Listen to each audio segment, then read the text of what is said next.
Nashville. Okay, Allie started here with my way home.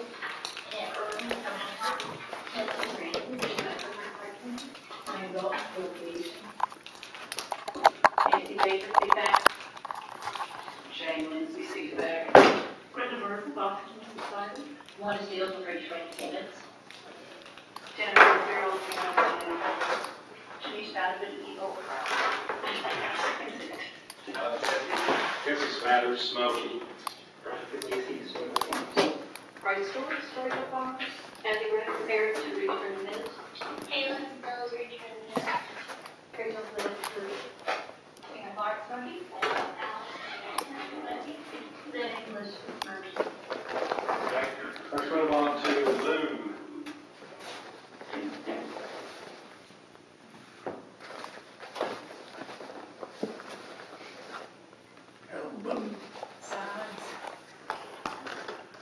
Zoom still with us? Had a correspondence there. I would say Smokey. Brother Giles, Home Skill Bldg Corporation. Scott, please, or EJ.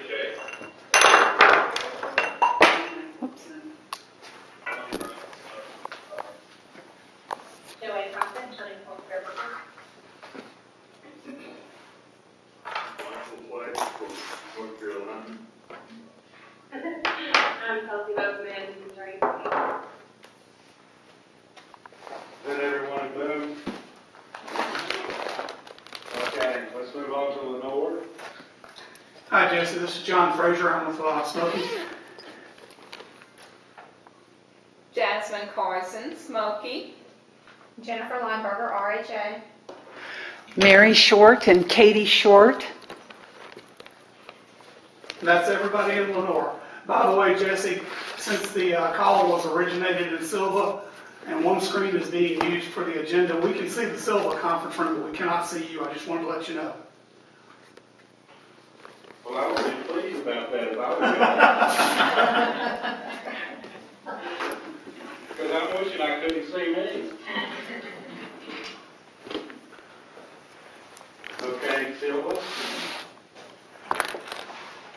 Kate Eckley, Eastersville. 30 milligrams per hour. Kathy Young, Fairport Mention, Smokey.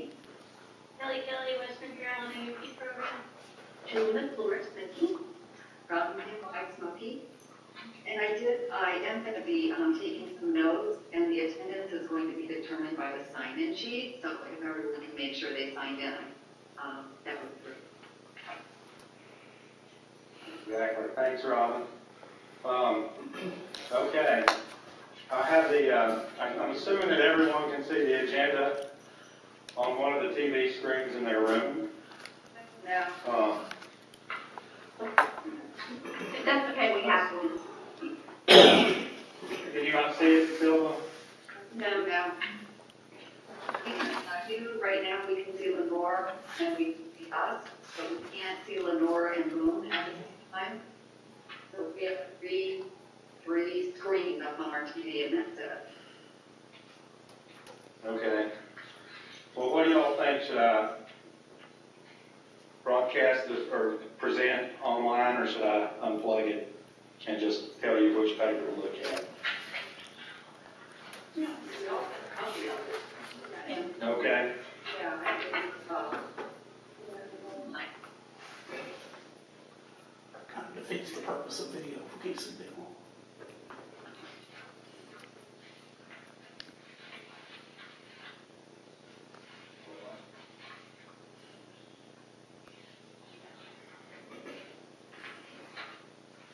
I'm afraid to do anything. I'm going to mess it up. I already messed it up.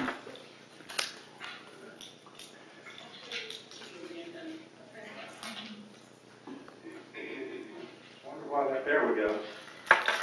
This is three screens. There we go. Okay. Now I can see everyone. Jesse, we lost you in the sofa, and everyone else. Really? Because we can see really you. want to see you.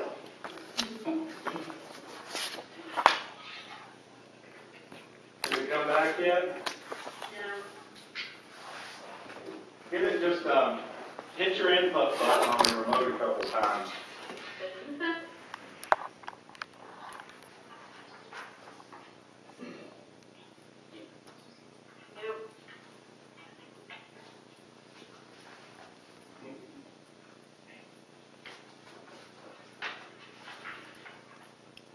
What about the little person with the 3 TV screens to the side? I mean, I always see you. And I don't think you. Okay, it just takes some time. So we're all connected with wonderful pictures of one another. Don't touch If I hit the button, I can look at every room one at a time. Okay. Oh, We're good. is there anything anyone would like to add to the agenda? It's in your packet. The list of items we have are a review of our old action items, some announcements, some discussion about the state level stakeholder meetings, and that's going to include a couple of presentations, and then some more discussion about relative as direct support employee. Would anyone like to add something else to this agenda? And I'll start by asking here in Asheville. Could we just have an open discussion of any concerns that we might have instead of being specific? At the end of the agenda.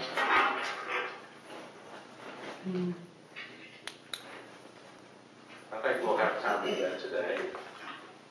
Anything else here in Asheville? Okay. Are there any items in Boone?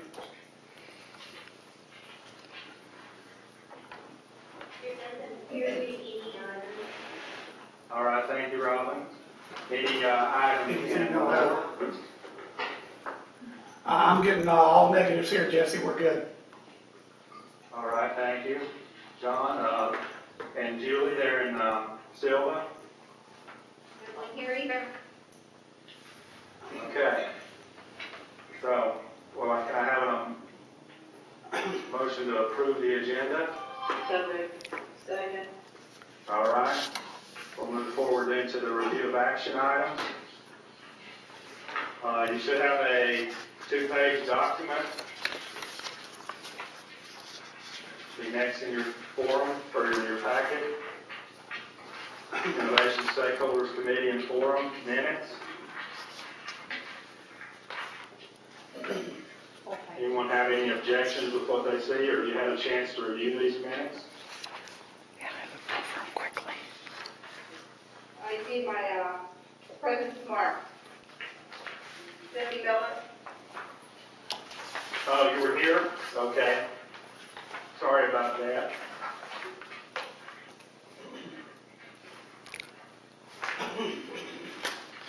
Anything else?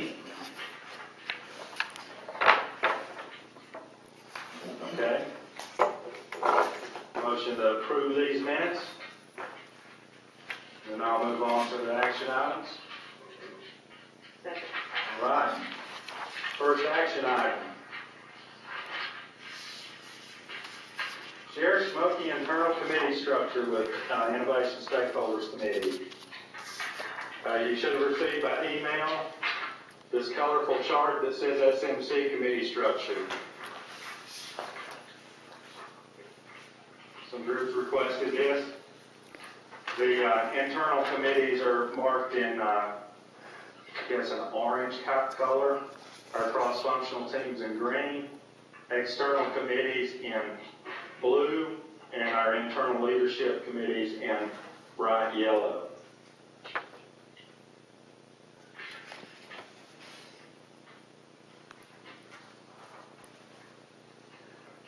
And this came up because there were questions about where the Ms. Short Innovation and Jennifer, Stakeholders would Committee you guys like a reports. color copy of It this? reports to the Innovations Committee, which Okay. reports to Because the I can't Services take Management out 2 Committee minutes to print one, so.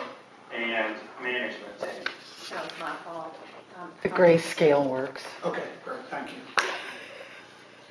Any questions about that document?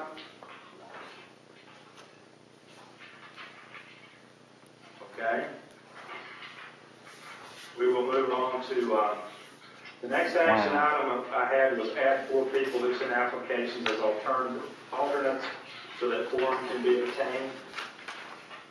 We're still working on clarifying some of couple of pieces around this. I have 24 members. To be completely honest with y'all, I'm still trying to figure out how to operate a committee that's both open and never closed. So everyone's welcome to come. We don't do anything that's not out in the open in this group. So by the time we have to vote on certain pieces, I'm hopeful that we'll have it assigned. I was informed that we didn't want to assign too many more than 24, basically because our charter had identified 24. So I should have more for you by our next meeting in February. The question about do committee members need to sign confidentiality forms? This committee is supposed to talk about big systems pieces and not individual client-specific things. Even though that is the goal, often client-specific issues or participant-specific issues come up, and we really should, the committee group should maintain confidentiality. However, at the same time, it's an open forum, so if you're going to have your members sign confidentiality forms, you have everyone that attends at any time sign a confidentiality form. So I haven't received the clarity about it. I don't think we have to, based on what I've been told, because it's still an open forum. Can I make a suggestion? Yes. When we sign in, why don't you state on that meeting that if there's any person, when we sign in, and we're signing every time we're here, that, we don't repeat things that I heard in this meeting about. Client, participant specific. I don't like that. That's easy. Yeah. Except there's an issue with the videotape. Jesse, this is Mary Short. Yes. That confidentiality issue becomes huge because this is an open meeting and it is being videotaped, audio recorded, and posted to YouTube. As long as this remains It's almost like a mute point then. as long as this remains an open meeting. It is a mute point, isn't it? Yep, That's a good point. thank you. Notify us that we're being on YouTube before we come to the meeting. That's why I said way over here. I'm sure very welcome. Okay. So I think we can call it just an open committee or an open forum, and there's no need for confidentiality. Unless we go into unless we evolve before we do any type of closed session, which I do not And see I'd be that. happy to abide by if somebody wanted As to. far as committee members needing to Close attend it. ethics training. Not a that problem, we question do at the came board up in meetings. November. He knows. If we're not going to do specific, Yeah. anything beyond open forum, doesn't matter. Membership will be posted on the website as soon as our website's functional, so that folks can be contacted in that manner, and y'all can bring issues up if people are not sure that it, or not comfortable with it. We had an action item of sending attendees simplified guidelines and definitions and PowerPoint for the feedback opportunity, all that. I think I've sent you all a plethora of emails. And I always started with that red, and I keep expecting someone to say, please quit sending me these. It hasn't happened yet. We do have on the agenda a presentation regarding the utilization management proposals for the new waiver. We talked some in the last meeting about a presentation regarding SIS information and the way all the pieces work around that. We do plan to have that added to the agenda as soon as the presentation and details about it are shared at the statewide stakeholders meeting and more clarity is provided by the DMH, or the Division of Medical Assistance and Division of Mental Health. I have to say that I'm very pleased with all the feedback that I've been getting from folks as the next action item for members. I'm getting a lot of information that I am sharing with the stakeholders, or shall I say with the policy and definition group. And I guess I should make it clear that from Smokey, I am the person that's participating in the definitions work group. It's not Christina. Christina participated on a work group around home and community-based services and the characteristics in homes. For the policy work group that's reviewing definitions, I'm the participant from Smokey. And the next action items continue to review concerns internally at Smokey. I'm not sure exactly what that one is.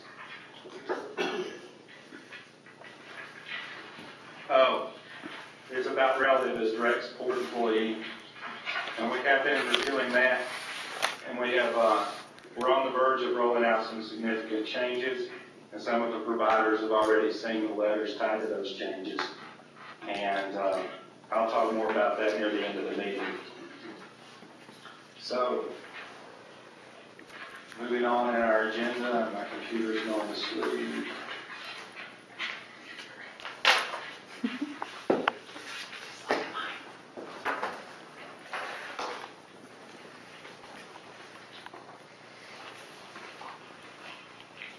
A couple of announcements.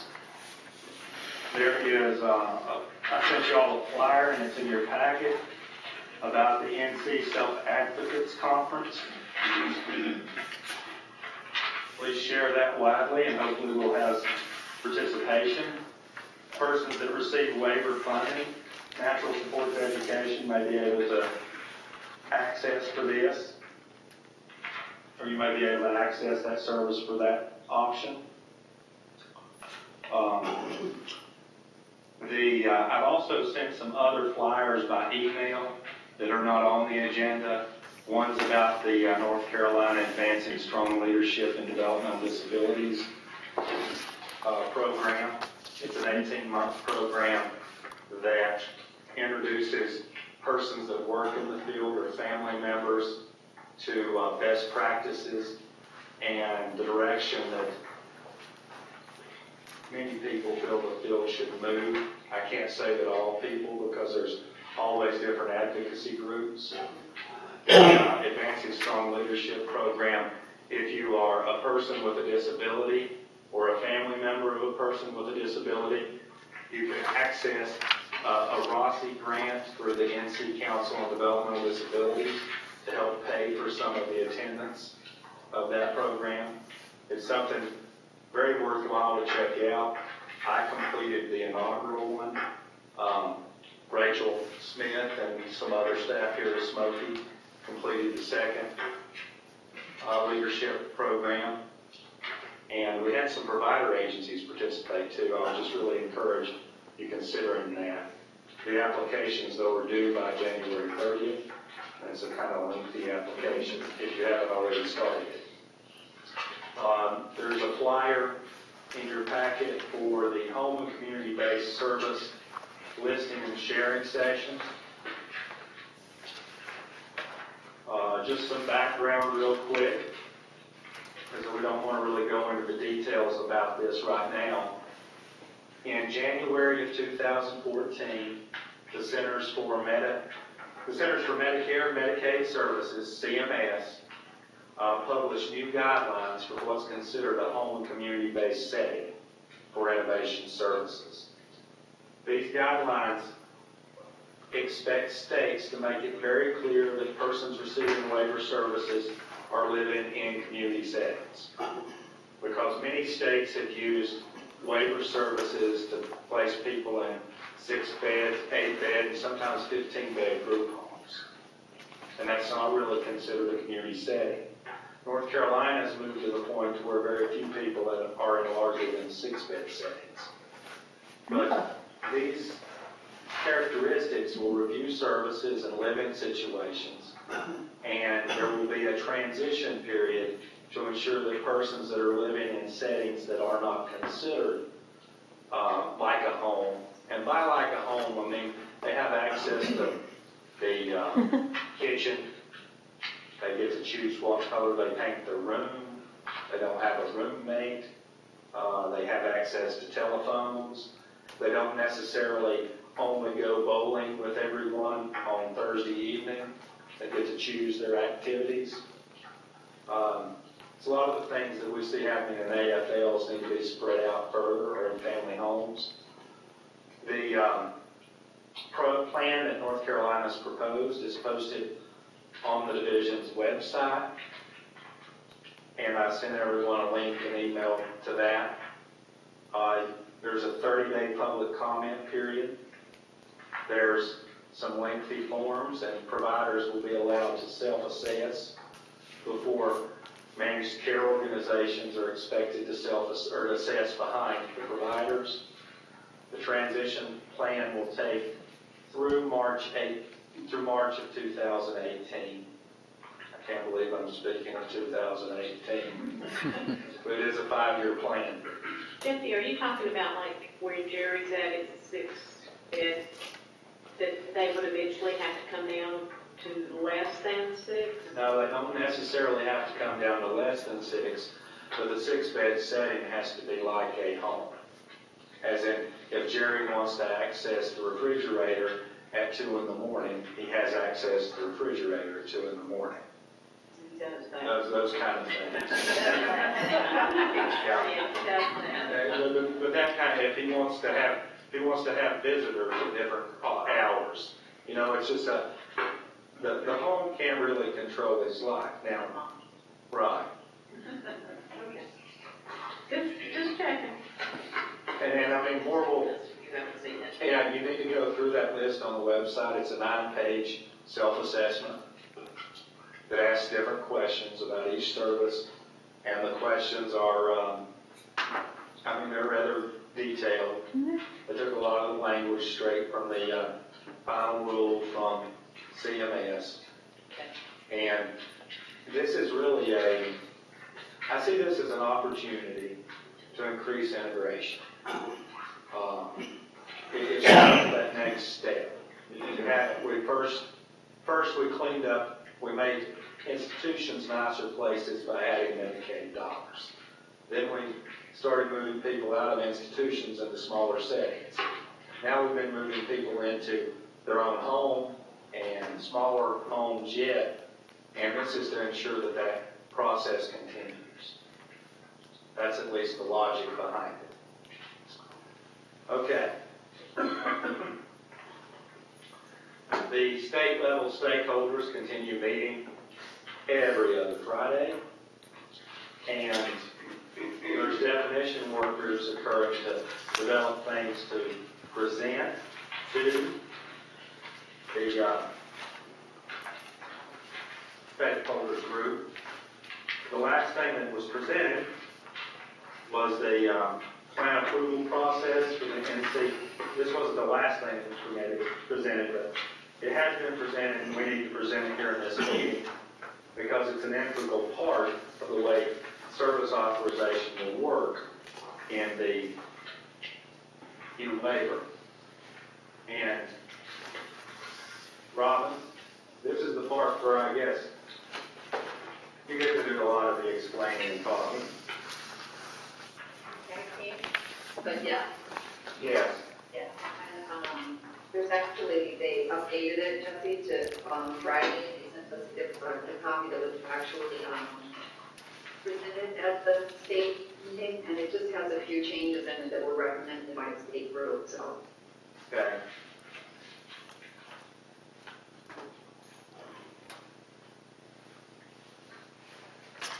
You want to go through the one that you got? Just a quick overview and see what questions exist. Yeah, are you gonna put it up on the PowerPoint, or are we gonna just look at the copy that we have? I can put it up on the PowerPoint. It's up to you, we couldn't see it even if you did. So, Oh, okay. So everyone is this packet here. Robin, can you hear me?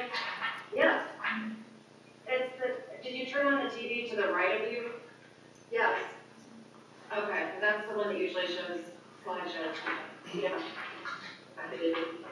Yeah, we can only see you guys. We can't see us or Lenore or Boone. Oh, well, okay. When I first took everything up, we were great fun, but don't know what happened. may have already seen this if you were at the state stakeholders meeting in Raleigh. The first thing that we want to do with you is to ask for your input on what kind of challenges you're already seeing with the current plan approval process. So that's an open question, and I'll record your questions. Robin, this is John. This is John Lenore. Can you, someone let us know exactly which handout we're looking at? It says plan approval process for the NC resource allocation model, and it has 6 pictures per page, 6 slides per page. That's the Thank last you. one. So going to the right, where it says brainstorming, that's our first slide, where we want to get some input from this group as to where we see the challenges are right now and the process we currently have. You want to start by getting some feedback in Silva? Does anyone have any comments about the challenges? Plan approval? Okay. If your coordinators, you can know, and as a parent, I have never had an issue with getting things done. Well, I'm sure that's not the comment we'll get all of from everyone here in Asheville. Any issues in Asheville with the plan approval process? Providers or family members experience? Maybe someone needs to define a little bit the plan. Like, yeah, like when the care coordinator meets with you, develops the individual support plan, and then it's submitted to the utilization management or care management department, clinical operations. What are some of the challenges that occur once it's submitted in the back and forth between care coordination and utilization management? The decisions that are made by clinical operations. Never had a problem. I've never had a problem, but I hear wonderful tales, like the medical director or how in the blankety blank does he know anything about my kid? Okay, so that would mean, that would imply that when there's issues, it's usually tied to things that are not going to be approved. Well, it's not only the clinical director, it's that care coordinator needs to know the individual. The care coordinator needs to be able to walk into a meeting and know the needs of that individual and not rely on past written information or information that's received. They need to know the medical history, what's needed, and not just rely on past plans or what's changed. Okay. Know it, not just call up the family and say, what is it? Check out the Medicaid services they're getting and really know that individual. Okay. That's on the front end piece. But I think a lot of what's happening now, exactly what Jane's talking about, is that unless that care coordinator has been with that particular person for a period of time, I don't see the care coordinators now having the time to go out and go to the appointments that they did go. Alan used to be in all of Jerry's appointments, period. He could sit down, he knew what Gordon wanted, he knew what Verify wanted, he gave the feedback. Since it's become smoky, Alan has not had the time nor has been in a meeting with Jerry, other than his overall at the group home and at workshop. So I think that our care coordinators are at a point right now to where they're not being able to spend the amount of time to learn their clients, and I'm very fortunate. Alan knows as much about Jerry probably as I do, in the way to write his plans. But when you're coming on new and you can't go to those appointments, you can't sit down and talk to psychologists, you can't talk to psychiatrists, all they're gonna do is read it on paper. And I think that's a lost connection. And then you're relying, like Janet said, on a medical director to approve something that he doesn't know the client, and the care coordinator doesn't know the client. Where is the safety for the client? So, to summarize what I'm hearing, it's challenges of capturing client needs and ISPs. Okay. One of the questions that went back to a particular family was because the family was using a golf cart as part of this gentleman's day. The medical director came back and wanted the law on what was the law about that person driving a golf cart. That's none of that person's business. I mean, that was not part of approving hours or budgets. That was, you know, if the parents are breaking a law, that's their problem, not his or hers. I don't even know what, you know. So it was interesting questions that they were asking. They wanted service definitions. They weren't asking for questions whether it was appropriate plan, hours and budget. It was one of those an appropriate plan, and how does that person know? Yeah. Couple more comments here in Asheville. It also does that He'll come to us. Yeah. people that is not how to essentially interview. They can't tell people you should be this, No, we'll you make should sure. be this. But they should be in He will. the living room with folks, having a conversation and listening to what's being said, and saying, oh, okay, we need to go this way. Hearing what they're saying and then implementing it. And thinking outside the box. Having that knowledgeable person. I mean, there's a difference between, I'm watching when some people here, my niece has a great pick on me. She was trained by somebody really good. But when they were looking at the staff score, they were find the higher level of personal care, the staff score was too. So she was already thinking ahead, of what to do next. This will probably get denied, which was showing the SIS score. You have to have that quality. And I don't know that that's always there. And somehow somebody needs to raise that. So, okay. I agree with that. Instead of waiting until a crisis occurs or something needs to be approved or put into a plan, that the care coordinator should know the individual well enough ahead to plan ahead for that.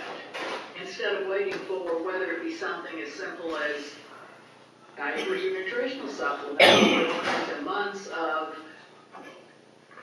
undue work for the care coordinator, for the family, for everyone. Okay. A couple more. She's been, It goes along with that, in that same vein, is that I don't think the care coordinators have relationships with the individual, and I think that relationship is so important. And then what I see happening is that when it comes to individual-centered planning or allocation of hours, then you have a care coordinator that says, oh, well, that's respite. Well, you know, that might be respite to you, but to my son, that's a physical, mental, and emotional challenge. That's sociability, that's communication, that's every skill I want him working on out in the community, and it's putting him in the community with his peers. That's not respite.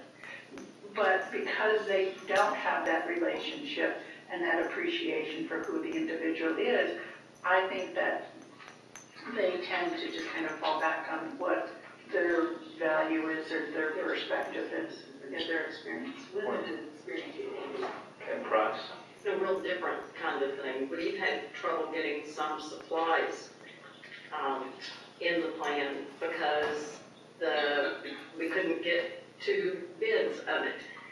So, you know, the diapers or pads or whatever, we just ended up dropping it out of the plan and moving it as a revision so we could get the plan approved and go on with everything else. Okay. All right. Let's see, we've heard from Silva and Asheville. Boone, any thoughts?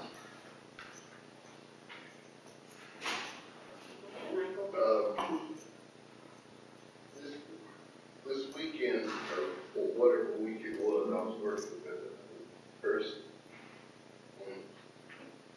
on how and access the services. I would put Robin Page, if you would, help me. Yes, sir. So you're talking about people getting access to the services that you have? So maybe following up with them? Following it, I mean, because this new person I'm working with, I mean, I'm probably, I don't know his whether, or what his need is,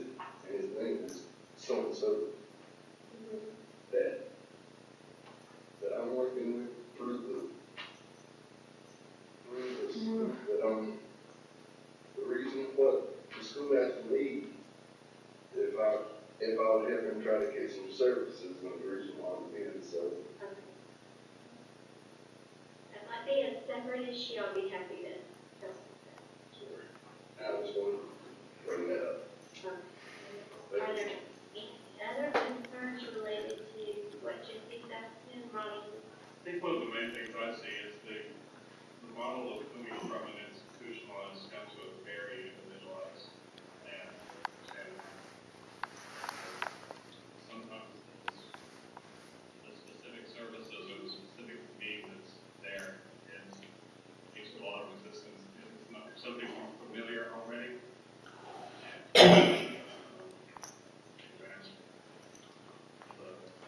And it's hard to make those services individualized. Yeah. They're not. Yeah. Because if somebody's familiar with it, of course it's going to get approved. There's some, if it's a new service or a different kind of service or a different twist that is unfamiliar, there has to be some convincing on the end about having to be able to service and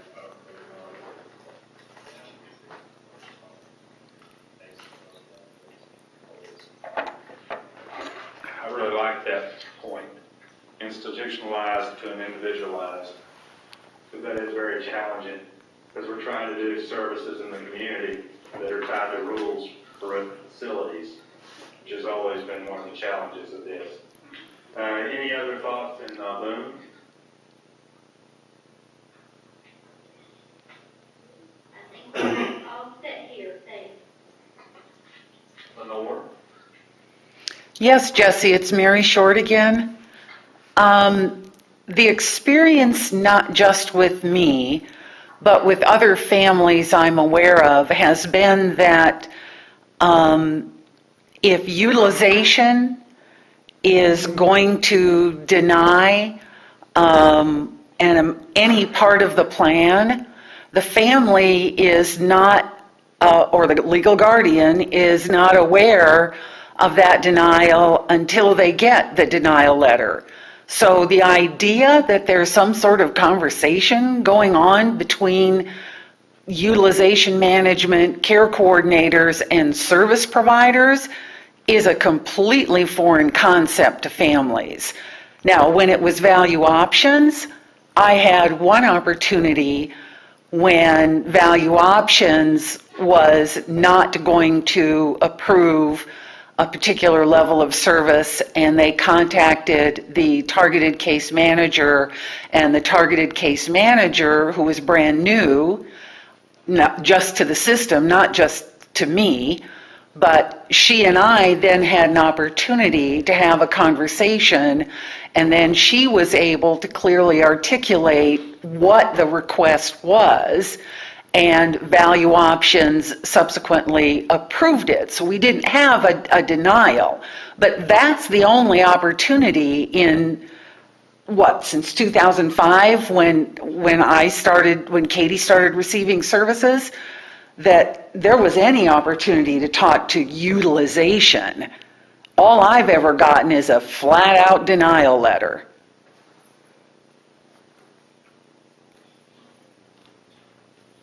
Okay, anything else in Lenore? I think that's it. Thanks, Jesse. Okay. Well, there's the brainstorming and concerns, Robin. We can move on now to the objectives. Great, actually, that's really good input. And some of that was presented at the state meeting. There were a couple of other things that they made comment on. It had to do with the time that it takes to make changes. I heard somebody talk about how, I think it was in Boone, that if you want to make any changes to your plan or add a new service, it kind of like takes a lot of time, or it's not approved because it's not the same, the same plan. And then there was also another concern about having to sign the plan over and over again.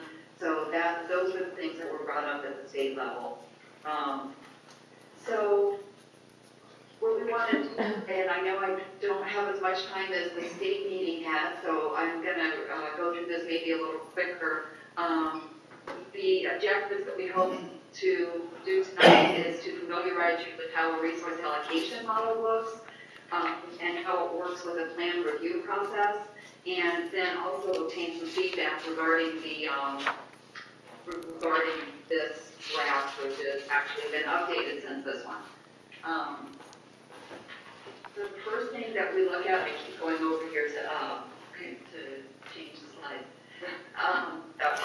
And I think we look at this in every one of the presentations, the stakeholder presentations, that are the goals of the waiver, so I'm not going to spend a lot of time on that. It pretty much just comes right out of the manual.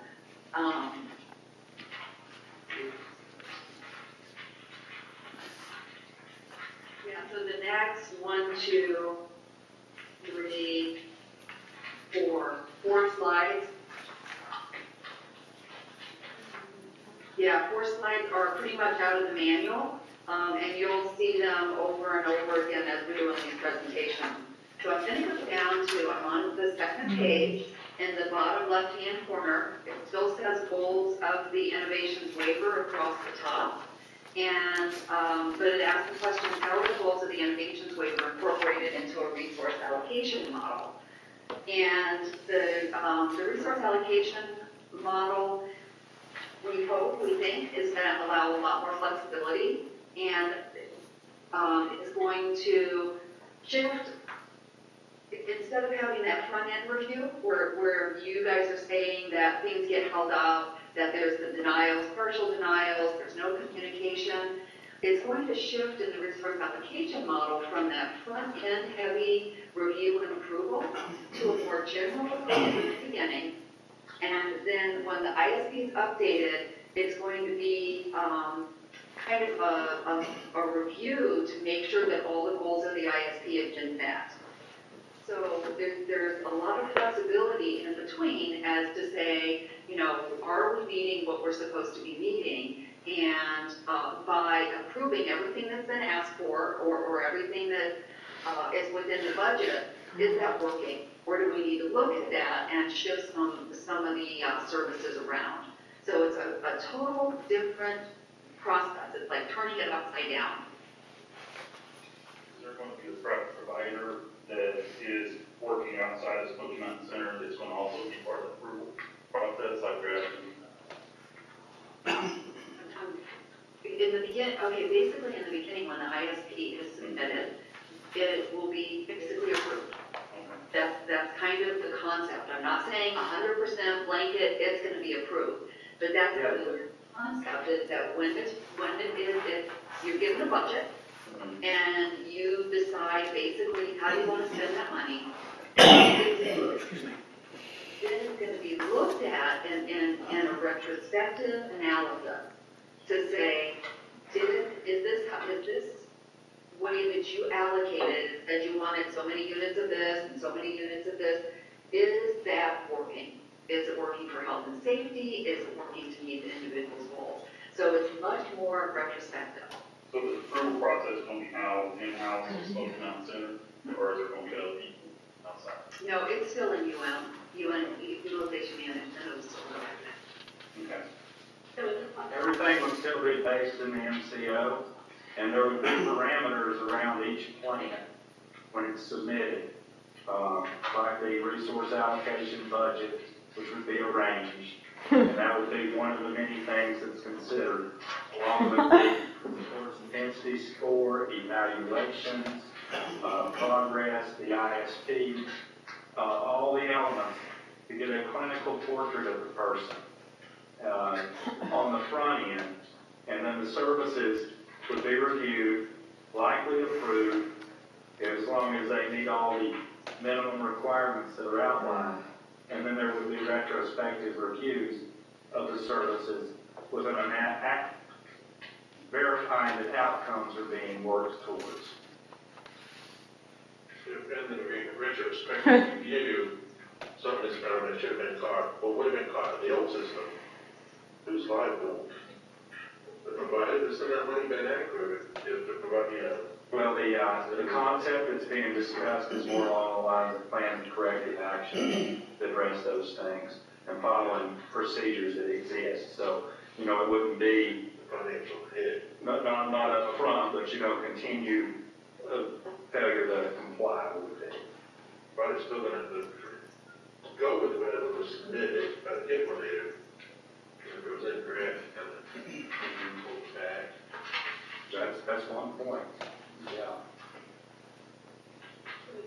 One of the things that we're hoping to do is to have the provider, which I think happens a lot, to say, no, we thought that they needed, or we put this under respite, but that's really not what they need. That's really not meeting this person's needs. So let's shift those dollars, whatever the allocation is, $4,000, into another service that's going to meet their needs better. So that can happen mid-plan or whenever, the supports, whenever it's looked at by the provider and the person or the family guardian to make sure that what you thought is working. And so it's part of the year. Yeah, the whole concept is increased flexibility in how to utilize funding allocation to meet the person's needs. As you make those changes, would that go through UM? I've not been, Robin, changes like that, would that have to go through UM on an update, or would that be just an update for the plan? I don't think, I want it as long as it's in the budget. It's already been, the budget has been approved. It won't call for a retrospective review to go back and say, did this, did this work or did this not work? The big things that utilization management is going to be looking at is health and safety. Are the services ensuring health and safety? So that's kind of the big topic. And then that just allows a ton of flexibility as to what supports the person needs because you know them best. But then as you get into it, if the provider's saying this kind of is allocated wrong, when you change something, the family's saying, no, I like it as it is. Who's gonna settle this? Yeah, because the provider can't change the next MCO. They don't control those dollars per se. And you got a guardian saying, I like it the way it is. And the care coordinators, they're saying this is what they need. So, it's a great concept, great idea. There's just a lot there that.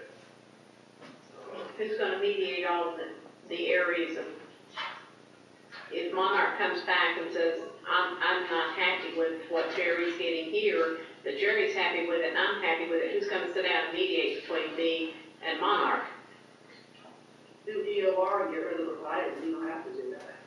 But it's still subject to having to reallocate if something's in there, correctly. Oh, you're fine with flyer. Yeah. But that means you can have to live at home, some of us can. Yeah. The way that I understand it Oh. is that the allocation model, you would still have the plan approval processes. Anytime services changed in the plan, it would still go through UM for a review, and there would still be the authorization pieces.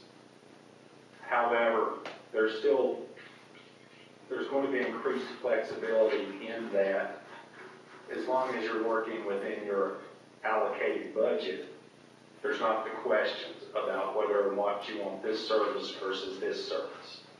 Like right now, there's debates between Home Skill Bldg and personal care.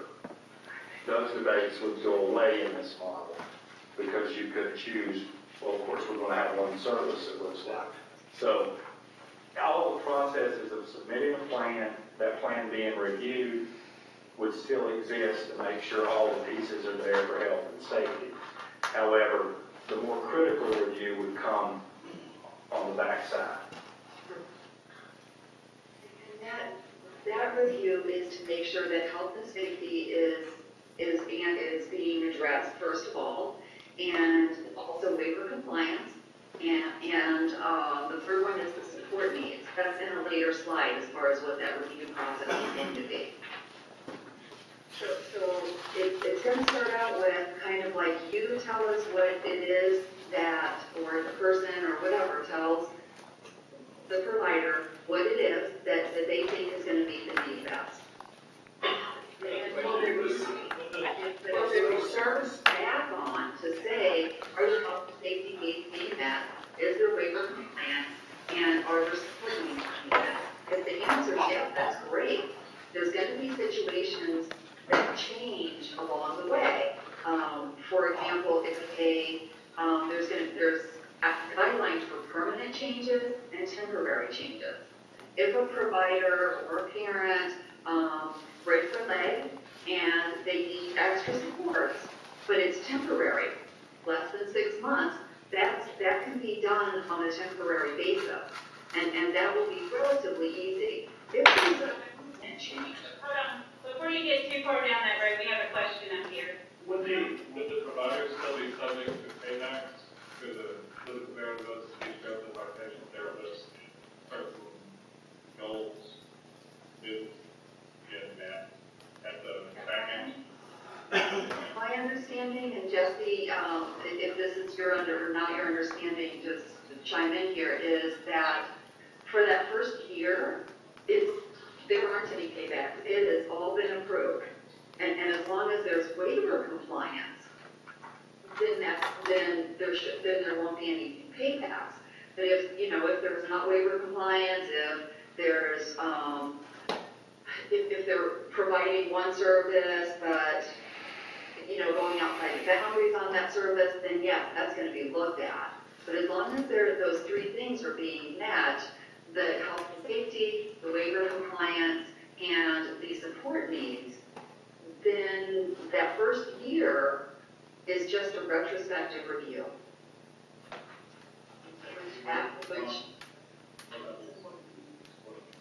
Pardon me? Okay.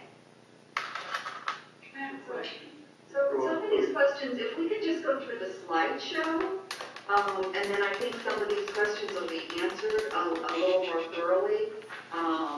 Jesse mentioned a term to you that you're going to be seeing in here called the clinical description. I'll explain to you what goes into that description.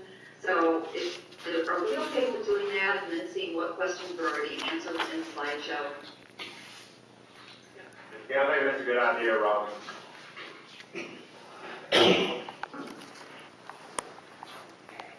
So I think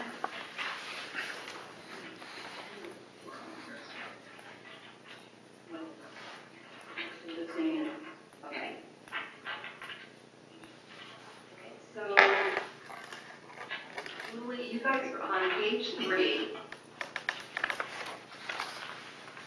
And it talks about what's going to stay the same and what's going to change. So it's not going to be, it's the flexibility piece that you're going to see changes a lot. So what's going to stay the same is that people still must be eligible for the ICF. They must have Medicaid, and it has to be confirmed yearly. So those things don't change. That LOC still has to be signed. The care coordinator developing the plan stays the same, or helping develop the plan. And there will be the home and community-based waiver support, that they're going to make sure that the home and community-based supports are in place, and so that piece stays the same. All types of support are important and will be woven together into a plan that meets the supports of the person's goals. That stays the same. These are the things that are happening right now. So what's going to change? The implementation of a model and plan approval process that is sustainable and predictable. Remember those two words. We're going to look at them again, the sustainability. But also recognizes the fact that the needs of the individual are not static. That's flexibility. So the plan is going to be very with much more input from individuals as far as where they want to spend their money. There will be a number of different clinical descriptions that are developed from clinical data and utilization data for the model. We're going to go over this again in a minute, but what that means is there will be information taken from the CIS SQs, and how much of the requested services are being utilized.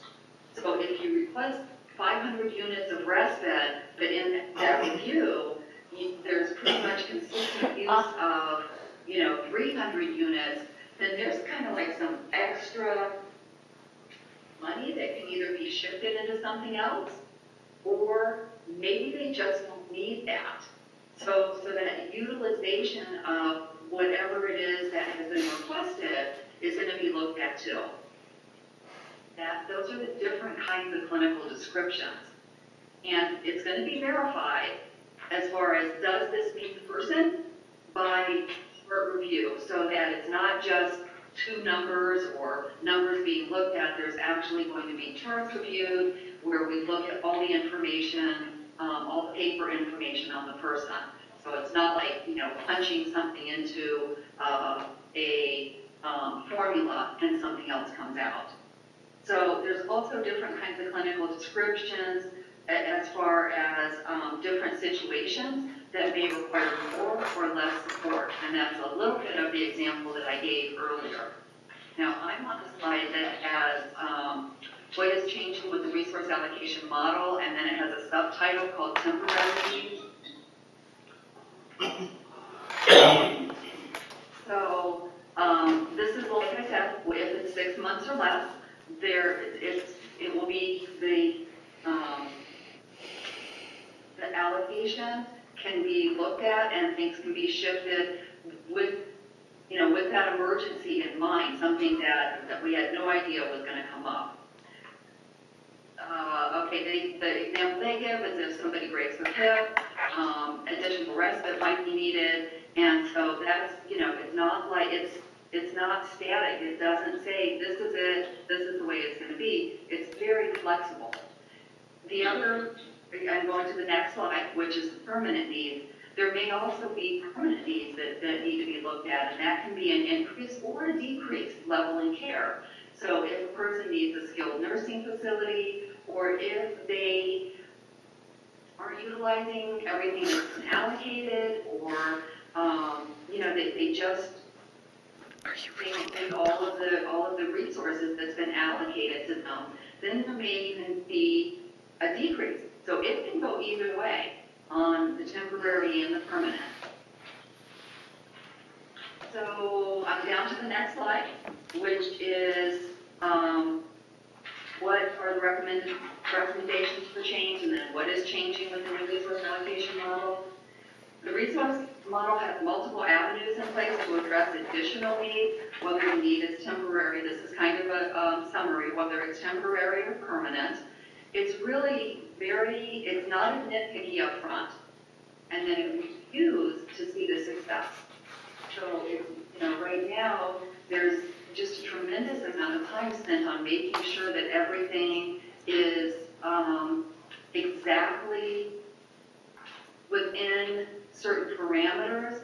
This is much more flexible. This is where you get to move money around, which buys your units. So ultimately, if the individual has needs that cannot be met with their assigned clinical description, that's the term that we just talked about on clinical description. So it comes from a lot of sources. Then those services will be authorized to meet their needs. So it's just when you get the allocation, it doesn't mean that it's never going to change. It's nothing permanent. So the next slide, again, gives kind of a summary that people who occupy an innovation slot or who have been offered an innovation slot will be informed of their clinical prescription. So you'll be getting the assist results, you get the SQ, supplemental questions. If those went into the resource allocation, which a lot of them don't, you will get the profile of your SIS. You should be getting a profile of your SIS.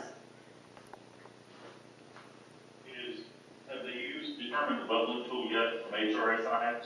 Have they come up with a tool yet? Yes. Any idea what those budgets are? Because that's going to feed into all this. Right.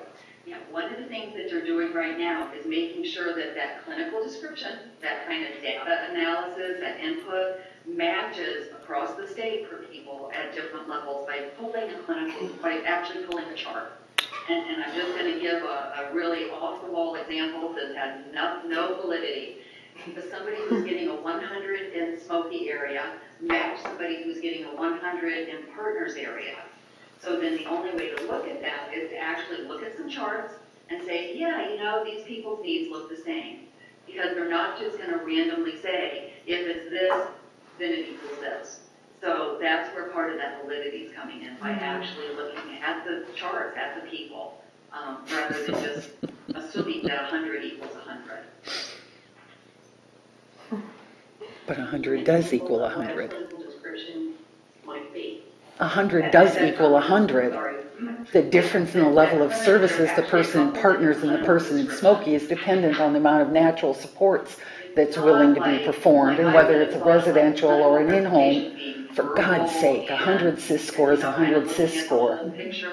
There's different whole pictures that are going to go into a bigger picture. Jesus. So this is one whole picture about the needs.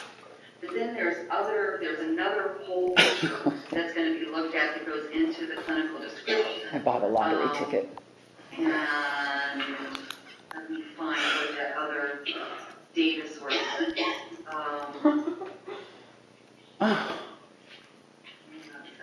There's a number of different clinical descriptions that will be developed from clinical data and utilization data.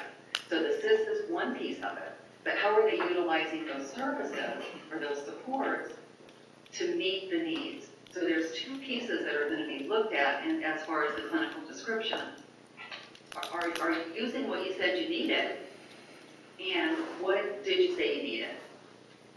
Does that make sense? Does that clarify it? And that gives this mega picture, or this meta picture of the person's needs as identified by the CIS, and what you've requested, and then by reviewing the utilization retrospectively, is it working? Is that what's needed?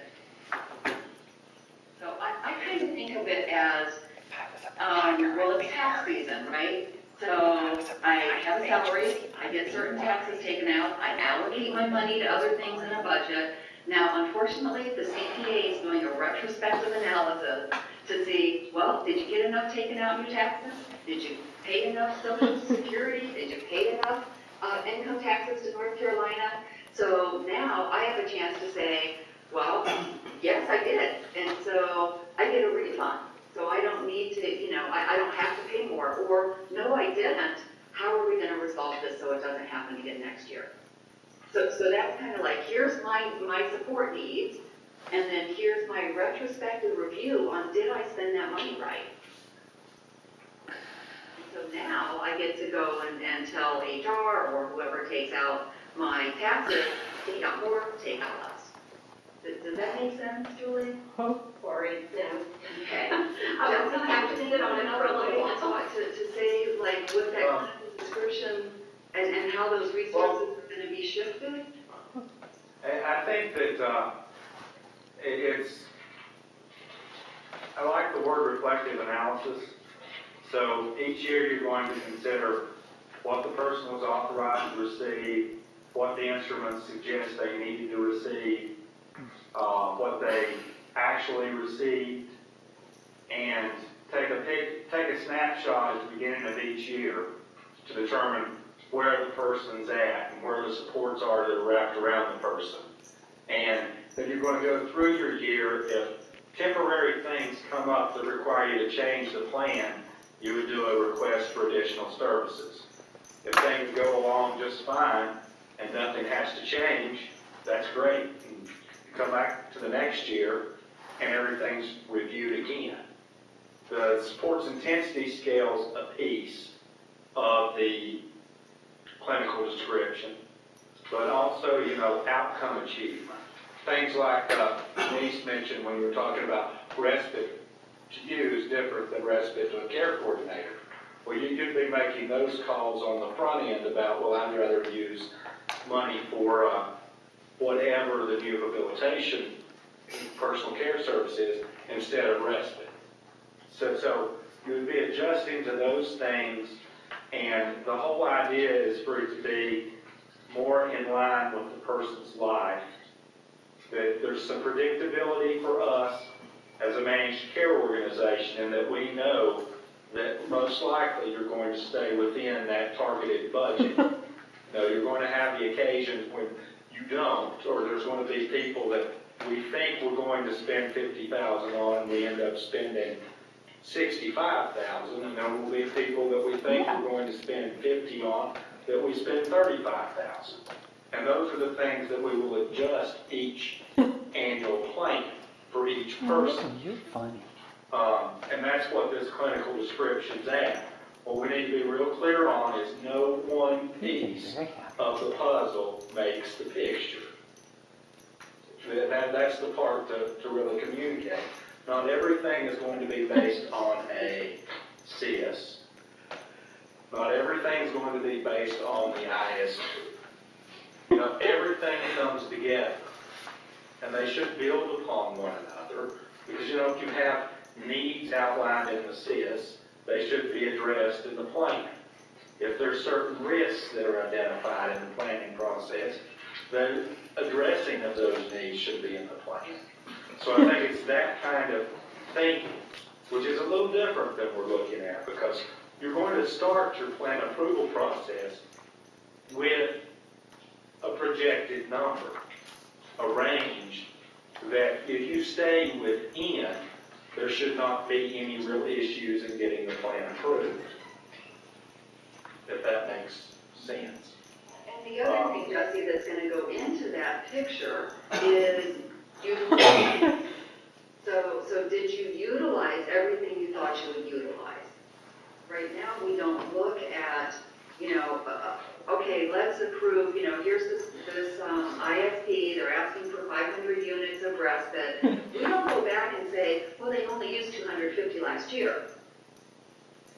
We look at it and say, okay, well, this is what I'm reading, and so, I know the answer to that. It doesn't sound like they really need a Respite isn't part of your base budget right now. To see how much was Duh. Once everybody figures out it's part of the base budget, they won't over So the request. retrospective analysis will be Just saying. doing that. It's an analysis of what's showing that you need, what are you asking for, are you utilizing what you asked for? Does that make sense? That perfect. Okay, so the clinical description is being used as kind of, the SIS is one description, one aspect of it, the utilization is one aspect of it, the ISP is one aspect of it.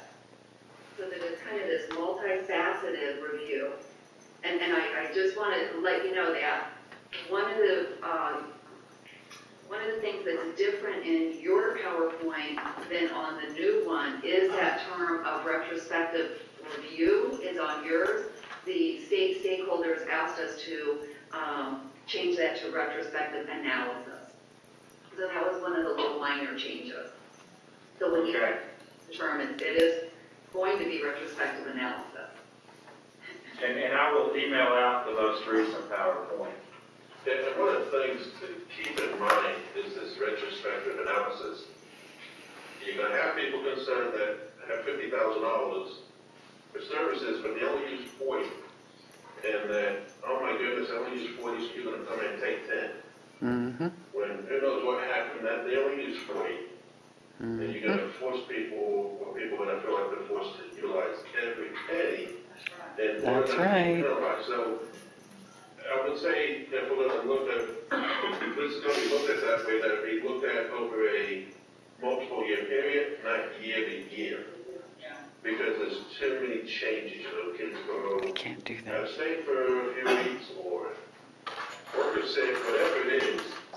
That understand that people may see that as being punitive. It's just like government, you know, it's the end of the fiscal year, better use that budget up, or the legislature's gonna cut you. So, I would say, keep that in mind. That needs and permanent needs comes in, because that is something that could happen, that's definitely been brought up. But with the flexibility of it and it's pretty easy to put in, so let's just take your example, you had 50, now now you're down to 40, and that's because of all the clinical descriptions, and, you know, well, you're doing okay within that. What is it that's gonna cause it to go up? Well, you didn't utilize all the units last year, the person was on vacation, whatever it is, but now, this is a permanent need because we've looked at that utilization that wasn't accurate. So this is a permanent need. That can be, it can be adjusted for that. Or even if it's a temporary need. Robin, I just wanted to clarify, so while the policy is changing to say that looking at utilization claims will be part of policy, I can't speak for every MCO, but within smoking, those are some things that currently do take place in terms of reviewing plans and services. So, you know, just to clarify, this would be written into policy as a way that things are being looked at in utilization. Smoking's already doing that in terms of our process because it has to be looked at overall in terms of what's happening with the consumer. So I just wanted to clarify that part. And I think also we need to remember that this is not an exact science. So when a person's allocated a budget, that budget's not going to be an exact number. It's going to be within a range because there will be budget ranges. So, you know, when you're talking about the ranges will probably be between $5,000 and $10,000 and the differences. So that kind of range will exist. So you won't have to be quite as exact as we're trying to get. One thing we do in the DD world, or in management of the DD world, is we get overly exact. With our papers and the dots and T's. Yeah. So do keep that in mind too. So, as you explained this, I would use respite as the example, since when you start your plan, you don't have to respite, you get 558 units or whatever. It's just what I hand it to you, and you use what you can, so. well, you see, that's something that will change. And at home you don't, and if you don't live at home. Everybody should listen. Say that again, Jesse. But I mean, but it's sort of your hand, you know, here's your respite, whether you use it or not every year, you get that allocation. So it's No, just something say that it, Jesse. examples are- Well, and I'll throw out too, like, one thing that's not understood about respite is it's the amount of respite that's available has changed. I recall when it was 720 hours a year, then it was 576 hours a year. James can recall when it was more than 720 hours a year, probably. And certain numbers get stuck in our heads.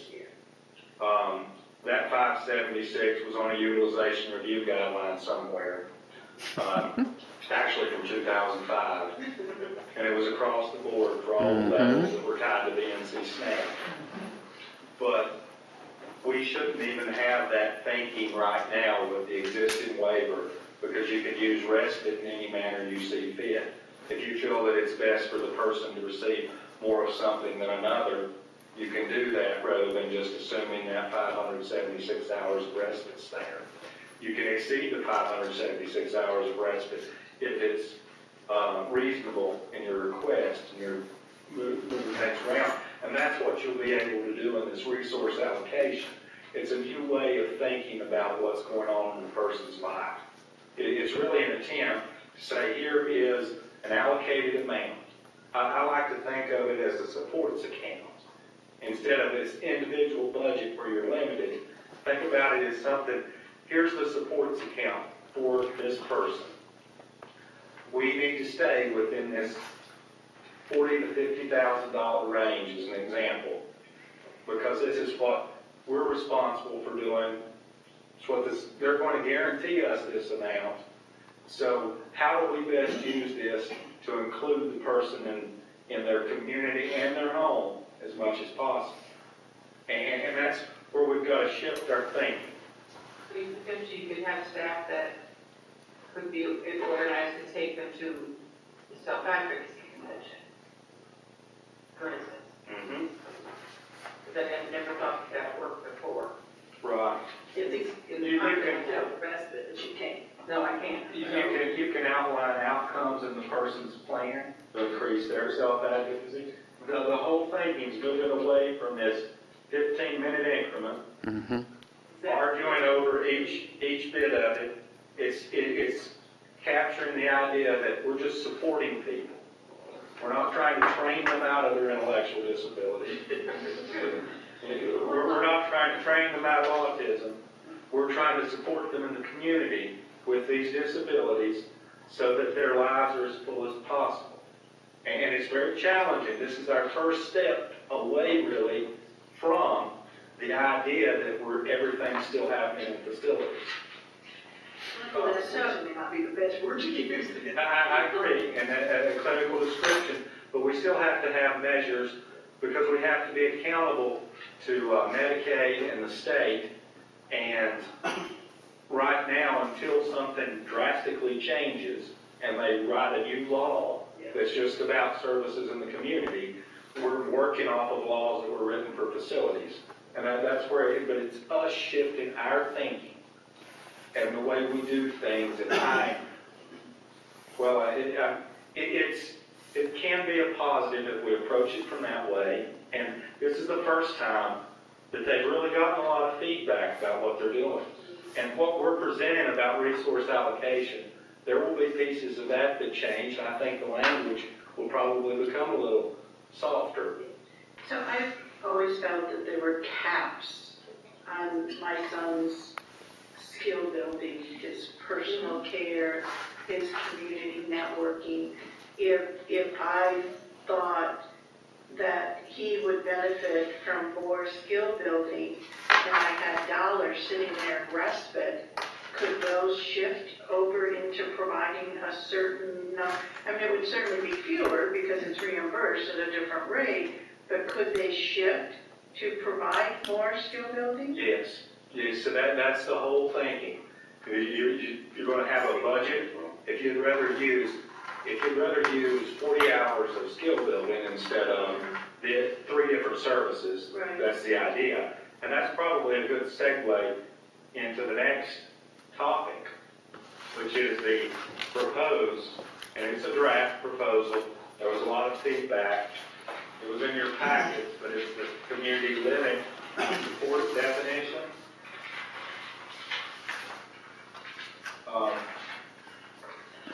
There's a... Yeah, we have this is Roger from Home Care. Had a couple observations, kind of like you were saying. The lady asked about a cap in services. Is there still be a weekly amount, or is it up to the budget?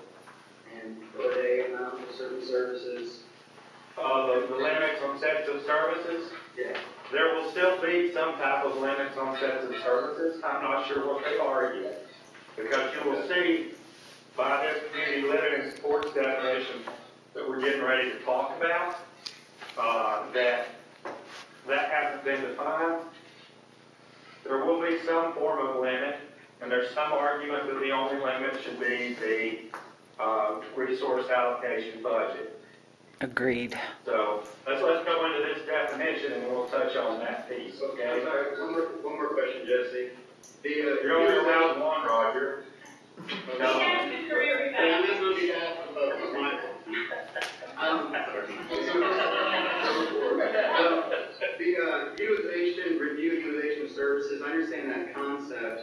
Will it be the family or the team somehow get a chance to almost review that beforehand and kind of almost give an example, a statement of, what they felt, why those utilizations were either reduced? I mean, is there be some kind of opportunity for the family or team to express the decreased utilization? From what I understand, that's supposed to be a part of that picture. It's supposed to be part of that picture. Because there's always those circumstances where services aren't utilized because you can't find the staff. Exactly. And I don't want that to be punitive to the consumer. Right. Thank you. So, someone just set the alarm on us. That always happens. The next is a PowerPoint overview of NC Innovations service definitions. And Part of the idea with this document, and I'll start by just doing a quick review, and we'll open it up to some questions and comments. This definition, discussion started about this definition back in the fall.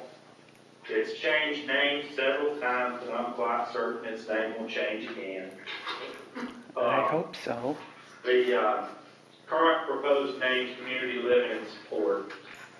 And some of the feedback that we've got from stakeholders, and this was presented to the statewide stakeholders group a couple weeks ago, I think, maybe 3, is that folks want a service that follows the natural flow of the day, instead of having a habilitation service and a personal care service, and having to kind of go back and forth between the two. Why can't we just have one service that kind of mirrors the activities in our normal day?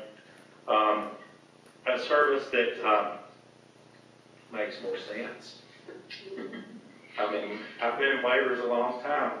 We're challenged with regard to this because we've had the home component of home and community supports, the community component of home and community supports, trying to make sure that we touch on everything. So something that makes sense, and something that meets the needs of people with intensive training needs or intensive care needs, something that doesn't dictate how many habilitation hours you can have, because some people may want more, need more.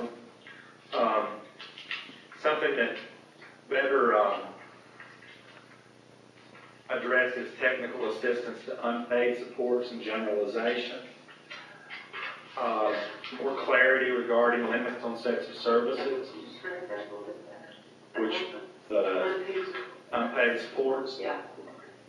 The idea that generalization of skills so that we're building community connections. So give me an example of that. Like a person's working with an individual that has a disability, and they've been taking them to a community activity. Right. And that person's building some connections in that community activity. Perhaps it's they build model cars, and it's a club that does that. And the person's building connections there, and someone expresses interest in working with that individual or helping them be there without supports. And the team agrees to start building some generalization skills into that service and helping that person that's willing to support the person when they're there. So funds to be allocated. Right. Okay. And just some generalization skills, and there's still debate around that and how it would be done. So it'd be, in today's terms, it'd be different than in-home skill building, because it's this weird little unique normal Well, thing. it's a piece. No. It's a piece that may be too complicated to even have in the definition. Some of the debates about, do we need that in the definition? Correct. We say with the philosophy that this is what we expect to occur. If the intent of all of our definitions is to build community connections and supports in some way, you would really need to have a generalization section of the definition. So Correct. that's some of the feedback we've got. Help people through change, I'd say you do. That's She what doesn't we- understand what it means. Yeah, it should be in every definition, because it sounds like you only want it here, you don't want it there. Yeah, well, that's some of the debates to put it in every definition in some manner. It's just figuring out how to do that. So that's that piece. We'll talk some about the limits on sets of service, how to meet exceptional medical needs, and simplifying some terms.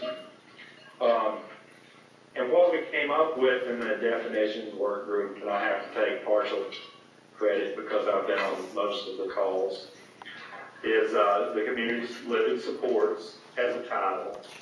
And it's really a blend between habilitation and personal care.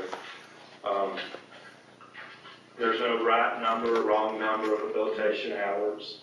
It's used how the team feels it should be used. And if you think about what we've talked about with regard to resource allocation, this makes some sense, because this service is going to have a higher rate than respite. So you have to choose.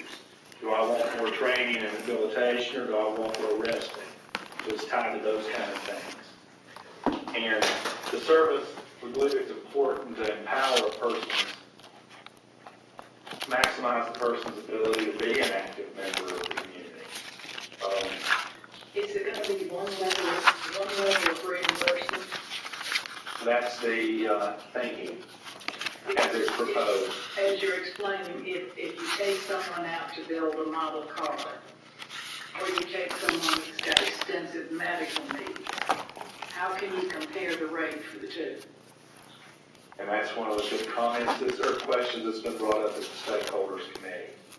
Is there's been talk about having this definition, and also one for exceptional medical needs. So splitting out that kind of piece because of that concern, and some confusion that's tied around it. So. Because in all the years that I've been, I'm listening to this and listening to meeting the needs of the individual and what they need. Well, that's fine. But if you deal with an exceptional, intensive need person, you're trying to pay the same rate as somebody that can go out and build a model car. But this person needs experienced, trained staff or people to do it. And we're trying to do it with the same rate, which is really leaving out the high needs individual. Which is why we want them in group homes. The definition was proposed with different modifiers, and by modifiers, in order to bill, we have codes in Medicaid. So we were looking at an individual rate, a group rate, and an exceptional needs rate. Feedback that occurred at the stakeholders group, and of course each of those would have had different limits attached to it, was that we should just go with the individual and the group piece, and any of the exceptional stuff may get a separate definition. Splitting it out so that they're not subject to the same. But they are finally being recognized as a group in the waiver. Some people that are debating it recognize it. So it's going back and forth, okay? Because there's still some debate about the fact that there's clinical coverage policies designed to target medically fragile people, like your skilled nursing and those kind of things. But I know there's a gap between the skilled nursing and rehabilitation. It definitely is, yeah. So Like, not everybody has to use a service definition. Right. Some that say, well, this would be appropriate for that particular client. Right. And that might be. And Jesse, is just this only for people who are living of their own or with family or not people in AFLs? This service is going to target just persons that live in their family home. Which is why we call it community living and not home living. Definition for persons that live in their own home. Right. It would be called supported living. This is the same definition, basically, it's a different name. It's very similar, but it's established with some different parameters. And I'll share that by email. I've seen it, but they've changed it. Because there's an ongoing debate about whether or not this should be the same service definition, whether it's own home or family home, like you're talking about, with just some clarifying pieces. With regard to this service, private home of the person or in the community. It's supposed to be very flexible to ensure that the most inclusive setting is used. The service may be provided, the service is provided by a direct support professional employed either by a provider agency or employer of record. This service may be provided by relatives and family members living in the home. And we would want more people to self-direct it. And like I say, the feedback on that very last slide about having an exceptional short-term needs piece of the definition, it's been recommended to pull that out and create a separate definition. I don't know if that will happen.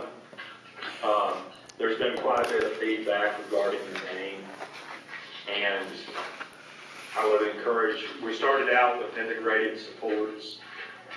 Then we came around and this last one's community living supports.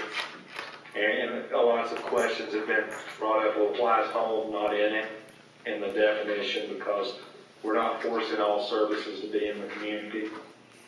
And I don't know, I would love some suggestions about a good name.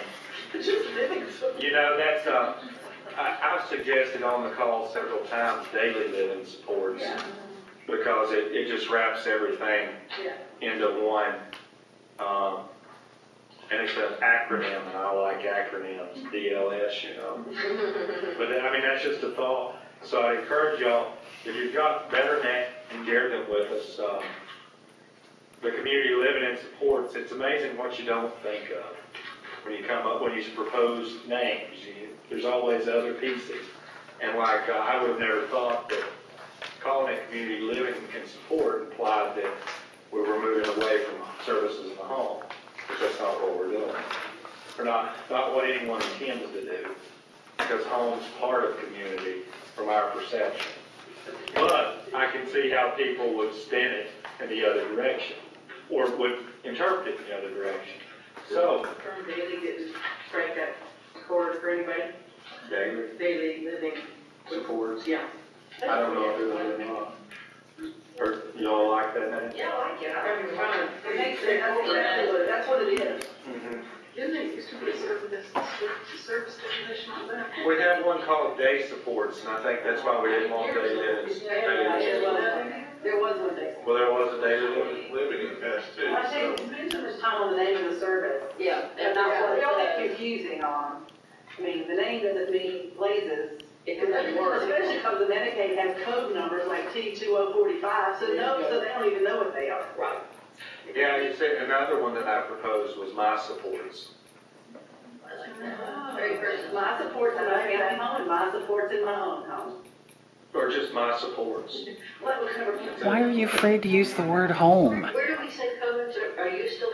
You can email them to me, or if you go to the, I'll send y'all a link that's, I think I've sent it, but there's a link that's got the service definition page where they're posting everything that happens in the state stakeholders meeting. And there's a place that you can email there. And it's better to go there. That removes me from the mix, because ever since we started the stakeholder meetings, I'm doggy paddling through my email all the time. I'm just wondering when I'm not going to be able to stay afloat.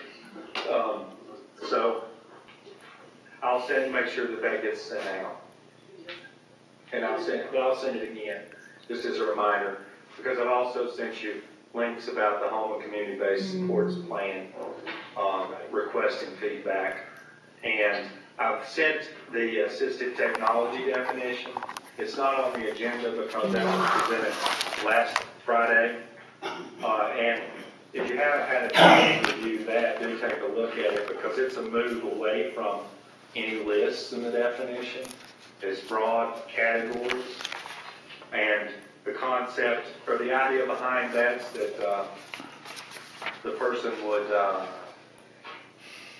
have to make some choices. You know, some equipment would be considered part of their budget, other equipment would not be.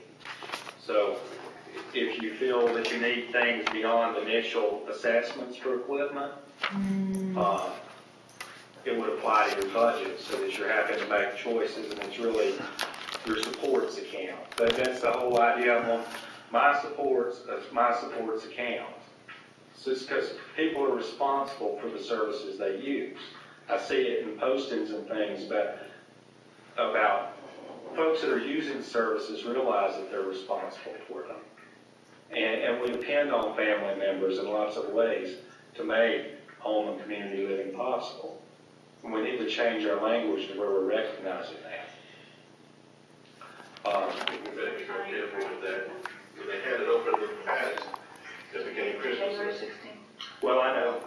So as much as that sounds like a great idea, it's past history is 2015, the whole January 16th. lifespan.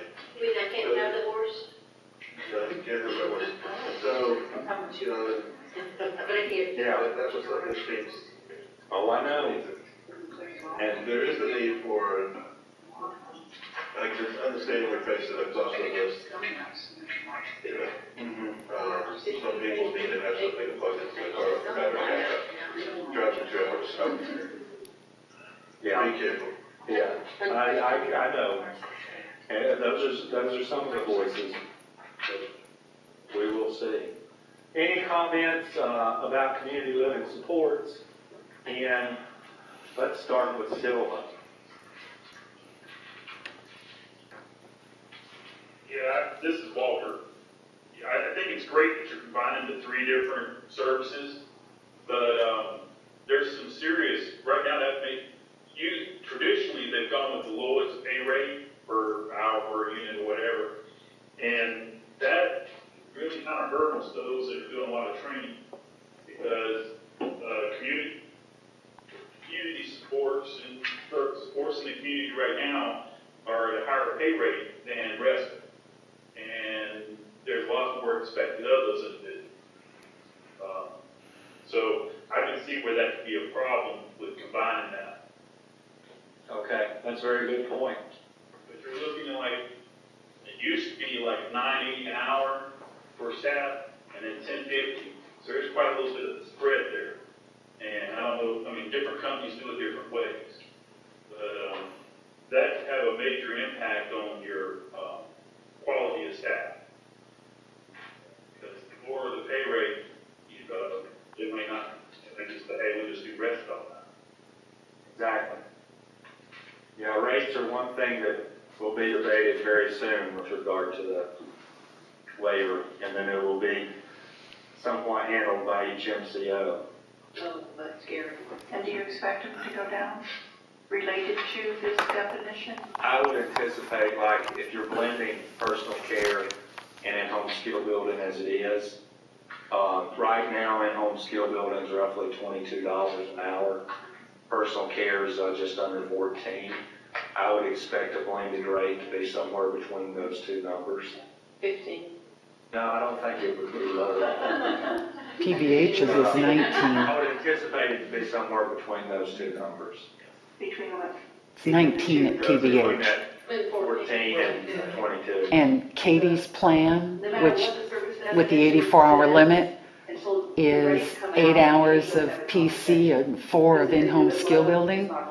So with the PCH rate, God, how are we going to survive on $24 more a day? Less hours. Well, yeah, but you'll also have people, you can see where the industry makes money, in case management. And now everybody's running over to do job coaching because there's the money. You can watch the industry move Where the money where the money is. is. Whether it's what they need and what they're supposed to be doing or not, they're going to go. Let the providers do it, yeah. Election to enhance services. Thank you for opening that can of worms, Walter. Giving providers that kind of control over if they can change the services or not, then you might, just like she said, this is a higher paying service. We want you to go this direction. We think you need to go this direction. You need to go this direction. And then the family may not want that, but then the rates are a big issue. And of course, you're paying a lot of money for those rates. The staff that actually gets that money is a lot less. A lot less. And that's a major issue too. Mm-hmm. Okay? Because they get a lot less money. So, if I have to do respite, and now you're expecting me to do some goals with that respite, or you're expecting me to do goals, but the guy gets paid the same as somebody that's doing respite, that may cause a problem. Quality. Okay. Any other thoughts in Silva? Okay. Any ideas in Lenore? I want to make it. Jesse, this is Mary Short again. And at the January 16th meeting of the stakeholder group in Raleigh, the young lady from ECBH asked why it is these service definitions are so detailed. And she brought to the attention the Connecticut home and community-based waiver for their IDD population, and their blended service had about 2 sentences. And that was the entire service definition. So and I saw her point, the idea that somehow North Carolina has gotten into this exhaustive list, and it sort of turned into a list then that the auditors use to get payback. And we just seem to be moving in the wrong direction with trying to enumerate every possibility. So, just wanted to put that out there. Thanks for sharing that. Look at the Connecticut Let's waiver. Let's move on to, boom, community, but the blended service, whatever it shall be called. Any thoughts? Why do we call it I don't feel like there's any feedback here in Zoom at this time. Okay. Jesse, can I ask one? This service is not replacing in-home skill building and community networking, it's in addition to? No, this service would be replacing in-home skill building and personal care, for sure. You would still have community networking as a separate definition. Okay. And possibly, this service would include intense medical needs, but it may not. But it is replacing in-home skill. It is replacing in-home skill Okay. And personal care. and personal care. That's what I thought in the Yes. definition you sent out a couple months ago. Mhm. It's a blended service to replace those two for certain. Okay? All right. Next topic on the agenda. I have a, Oh, can I yes. have a question? Sure. May I ask a question? I want to tie the two slides together. Last Thursday, I was at the Smoky Board of Directors meeting, and there was some quality subcommittee, I have the name wrong, and they indicated that Smoky's moving to outcome measures, which seems good, except that I don't understand how that fits in with health and safety as the goal of the waiver. I'm confused as to where that fits in. As to where outcome measures would Yeah, fit so into that. if this division, if this planning chooses to focus on health and safety, waiver compliance and support needs, what outcome measures, are those outcome measures of support needs? Are those outcome measures of health and safety? What are they going to be measuring? That's not clear to me. Good question. I need more time to answer that. Let me try to answer it. One of the things that we're talking about right now is that exact topic of how do we measure outcomes. And if you have suggestions, we would love to hear them. One of the suggestions that's come up right now is quality of life survey to see, is the person's life getting better? And if it's getting better, great. That's what we want. CQL stuff, right? That's the CQL outcomes, right? Yes, it is, but we're looking at that, but we're also looking at other options that aren't as complicated, that could possibly, like, there's several valid and reliable instruments out there for quality of life for people with IBD, and it's not as time consuming. What we would love to see, or what has been suggested by a couple people at least, would be a quality of life survey that could be given a couple times a year. So it would really mean it not being too complicated. And then you can make families, providers can make adjustments midterm or after 4 months by saying, we thought this would work, but it's not working. And the person, the outcomes are showing that their quality of life isn't improving, or, yay, let's stay on track with this. So are you also talking about in like group homes too, where things were going pretty good and then all of a sudden somebody gets brought into the group home that doesn't work well with the other side and completely destroys the group home? So is that the kind of things you'll be looking at when you're talking about quality of life coming up and down? Or are you talking about just in the home? The survey, there's a lot of surveys. The CQL, I think, has 23 different outcomes. It's an extensive survey on their quality of life. The survey that we're looking at is actually being used, or one of them, is being used for transition to community living right now. DHHS has it on their website. It's very brief. How are you doing now? What is your quality? Are you getting what you want in your life? Very, very brief survey. Yeah, the idea is to outcomes of the whole person. So you would be. We would be looking at the group homes, the living setting, the work setting, the community setting, the whole person. But whose perspective? Well, ideally from the person's perspective. Now, see, how does that stack up with the severe medical quality of life? Severe medical is basically chronic. With the severe medical, that's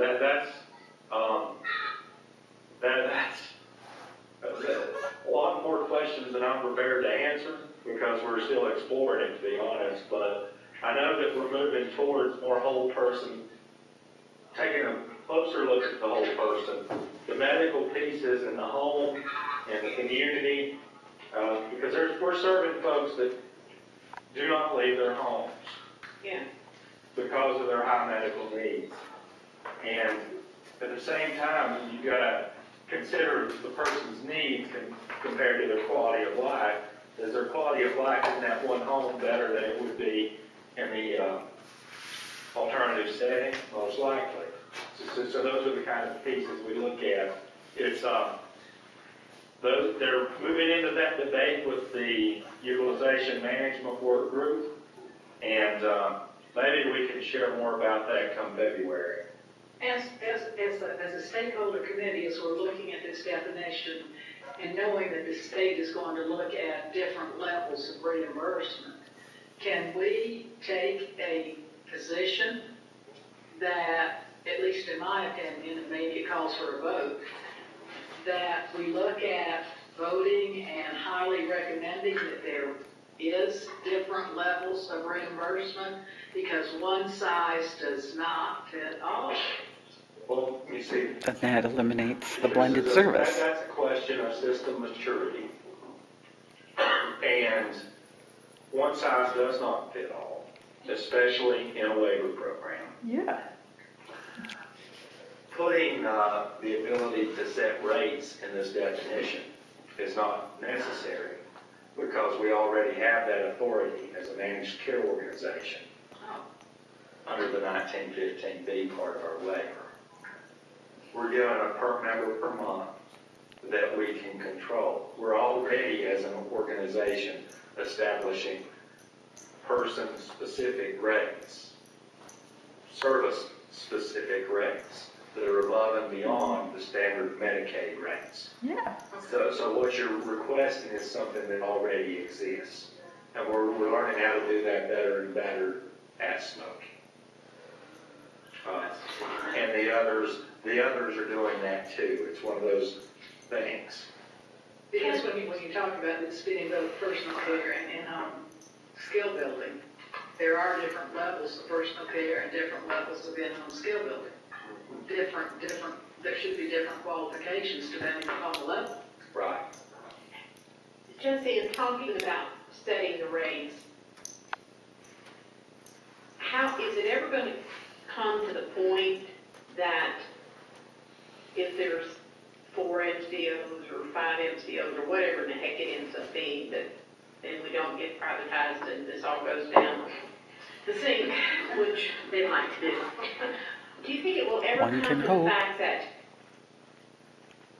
the rates somewhere along the line will stay pretty close together? Because it's hard for me to imagine that Cardinal can pay a much higher rate for a psychologist to do an assessment on an IDD person compared to the fact that Smokey just cut it $15 an hour or whatever it is.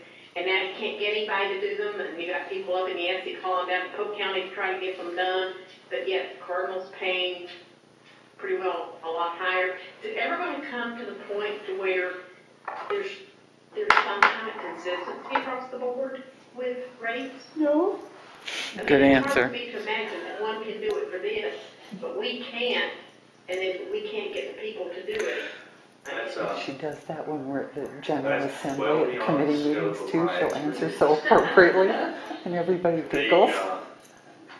There's consistency in the rate based on the standard rate. Mm. There's some disparity in the rates because of the amount of money that each MCO receives, because we receive federal, state, and local dollars. In areas where there's more poverty, there's less money for us to establish different rates. Overall, our catchment area has a lot of counties that have higher poverty levels than other parts of the state. And the amount of money we receive in local dollars isn't as great as some of the other. But there are no local dollars in this way. We have as many counties, or we have more counties than any other managed care organization. But we receive No local dollars in this waiver. also the exception. Well, it's just a little scary. So there to should be realize that consistency. You've got Mitchell calling all the way down to Polk County to try Think to about get it. assessment because there's nobody else there to do it for the rate that there is now. Probably nobody's there. Oh, they are, but they won't do it for the rate. And then you've got a psychologist, so it's just kind of hard, it's scary for We're me. getting off topic. It just, And, yes. it looks like you're doing 24 hours of that service. Does the annual limit have to go up? The annual, $135,000, could you? Mm-mm.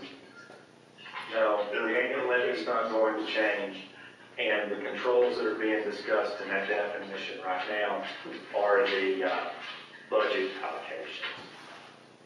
And that's going to be Well, the maximum is going to be 135. There'll be variance in assigned budgets. So I've got to move on to the last item on the agenda. I made one more comment. How about this one? I promise it's not it. Go My ahead. concern is the past, is most people put all their services in Home Skill Bldg because, well, they go in the community, might not go in the community, so if you did the income meetings in Home Skill Bldg, you didn't get in trouble because you weren't out in the community that day. The rate was the same, so it didn't really make any difference. And there's so few people out doing anything good with community networking. Most of the services I think families use is in Home Skill Bldg.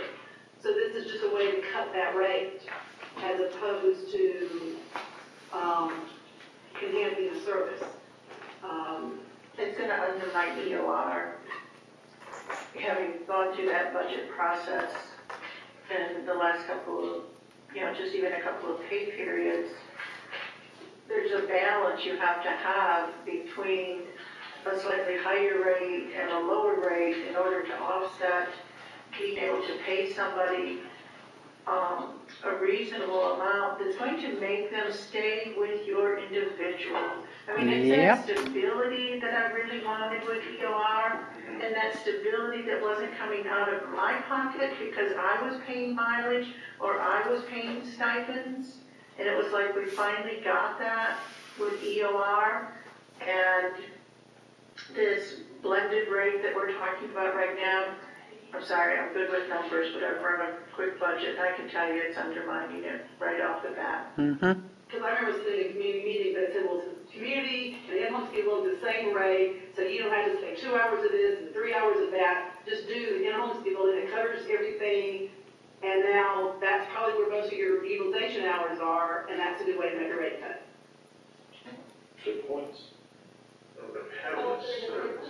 I'm not trying to just figure it out, but. And then they're gonna Right, make but it it's to still- ACO, and then everything's gonna change again. Right. So there's a small window where we might have 10 minutes of knowing what we're doing, and then it'll change again. Have a service that gives you a natural day, instead of trying to nitpick around is it training or is it personal care? And it really would be personal care, but my worker can make more money. And now that's what is being said here, is what providers are accused of. And it's not just providers, I mean, it's families, providers, SEOs. I think with this service, you're probably gonna have that, but to not have. Because we are in fact have very part-time college students. And come up with a really good service definition, and that is very. Okay. I gotta rein it in, because we're approaching the end of our time. I'm hearing you. We do need to know more rate details before we really can tell anything else. The last item on the agenda is the relative distress support.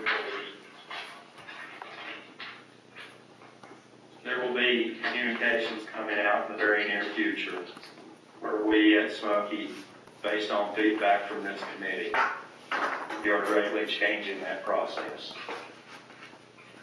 We are trying to simplify so that it's not as burdensome on providers and that we're putting more trust in providers. We are tying our policy to the clinical coverage policy, or our procedures to the clinical coverage policy. We're not going to continue using Part A, B, and C forms. Yay. We have created a one-page form that the provider completes. You identify whether it's continuing employee, new employee, and the information comes in. You identify the hours that you're requesting on the form, or the days if the person's providing residential supports, the relationship. You attest to the rules that we're expected to make you follow, that you're going to follow, that you're adhering to House Bill 543, which is the guardianship law. You attest that you're going to follow the clinical coverage policy 8P. And then we will either issue an approval letter or an approval for up to 40 hours, over 40 hours, for up to 7 days, or we will deny. Anytime we will deny, we will send a formal letter explaining why we deny. We're going to be looking at objective information instead of subjective information. By that I mean we are going to gather data about our network. There's circumstances where it's very difficult to find staff because people live in such rural settings. So that's the kind of information we're gathering. We put that information on our charts and we'll track it and monitor everything. The process will be completely electronic. And I don't mean that you fill out a form and then email it to us. I mean that you log into a portal on our webpage through DocuSign. And the queue will sign up. They will fill out the form to us. As soon as they hit submit, it will go to a designated email address here at Smoky. It will be reviewed, and if all the information is present, it will be accepted for review. If something's lacking, it will be rejected. But if all the information is present and it's accepted, it will be reviewed and either approved or denied. If it's approved, DocuSign will send you the approval. If it's denied, you will get the denial from DocuSign followed by a formal letter. So we're taking what we've been using. Like right now, if you wanted to do a Part B and C, a person had to fill out 10 pages, roughly. We will be taking a closer look at circumstances where we're turning paid or natural supports into paid supports. As in, we expect that the families try to work with at least 2 or 3 different providers, rather than just be linked to one provider and then find a staff, or not be able to find a staff and they get a new provider. So that piece will be there. It's very different than what we've been doing, and Smokey's going out on a limb with me. It's really because we're stepping away from the technical guide and doing something very different than the rest of the state is doing, but hopefully they will copy us. So watch for that. It's different. It's much easier And we're really putting the responsibility on the provider.